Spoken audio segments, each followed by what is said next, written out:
Festivalı kesildi.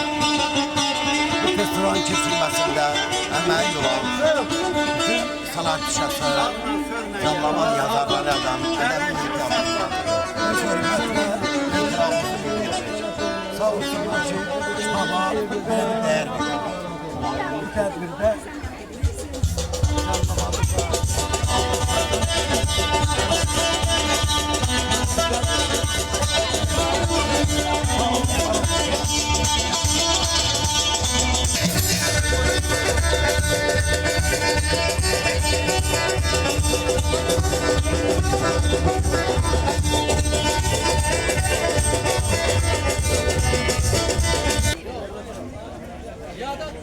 Salam, xoş gördük əziz Cəllabatlılar. Sizi salamlayırıq. Mən Xeyli Murad, Bakıdan gəlmişəm və yazıcıyam. Gördüyünüz bu sərgidə xan nəşriyyatının yazıcı olaraq iştirak edirəm.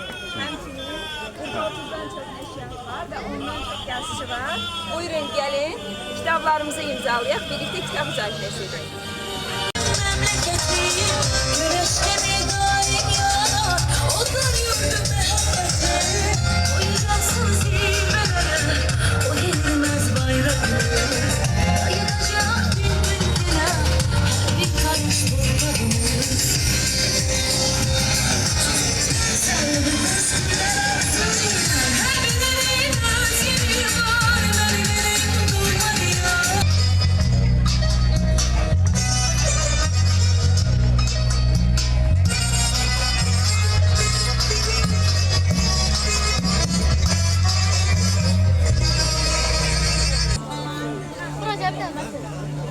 Bu günləri Nət bayramıdır. Bu günləri hamımız sözün işığına yığışmışıq. Bu günləri sözə, şeirə, şairə dəyər verilən müqəddəs gündür və bizim üçün bu şəraiti yaratdığına görə rayon rəhbərliyinə, və Nəşriyyatlar Assosiasiyasının rəhbərliyinə və əziyyəti olan Ramil müəllimə və bütün yoldaşlara Cəlilabad rayon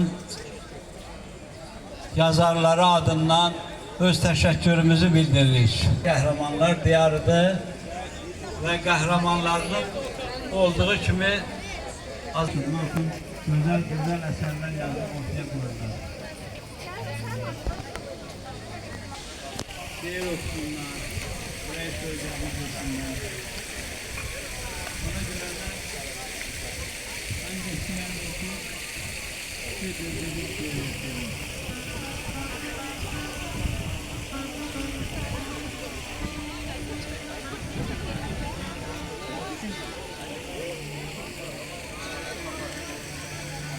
İki söz yazmıştım telefonuma. Səni ikicə söz, salam, əlvida. Öpür əziz. Mən indi sənin üçün ölmüşəm, yoxam. Özüm öz əlimlə yerimi yıxam. Özündən bir xəbər alam. Adım yazılmıştı daş yüreğimde.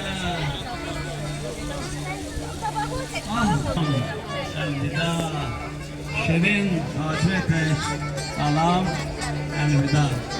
Təşəkkür edirəm diqqətinizə görə. Və mən istəyirəm ki, indi qələm dostlarımızı dəvət edeyim.